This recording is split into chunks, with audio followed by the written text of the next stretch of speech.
কি বলেছে? সবচেয়ে ছোট প্রাকৃতিক সংখ্যা কোনটি যাকে 1083 কে গুণ করলে একটি পূর্ণবর্গ সংখ্যা হবে?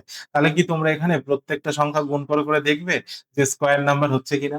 তাহলে স্কয়ার নাম্বার আমরা বের করার নিয়ম তো জানি, তাই না? যার শেষ তাহলে 2 এর স্কয়ার, 3 এর স্কয়ার এভাবে করলে আমরা স্কয়ার নাম্বার পাই। কিন্তু বলেছে 1083 সাথে কত গুণ করলে এটা পূর্ণবর্গ হবে? এই যে অপশনগুলোর মধ্যে থেকে কোনটা গুণ করলে?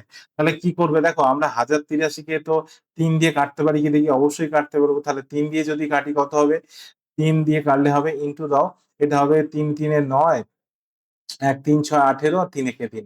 ৩০০ ৩ ইনটু ৩৬১ মানে ৩ দিয়ে এটা কেটে যাচ্ছে। আবার দেখো এটা আমরা যদি এইভাবে লিখি ৩ লিখে দিলাম। আচ্ছা ৩৬১ কার স্কয়ার নাম্বার? ১৯ এর। তাহলে দেখো ১৯ মানে আমরা স্কয়ার নাম্বার পেয়ে গেলাম। তাহলে এটাকে যদি স্কয়ার করতে হয় তাহলে আরো কত গুণ করতে হবে? আরো ৩ গুণ করতে হবে। তবে এটা স্কয়ার নাম্বার হবে।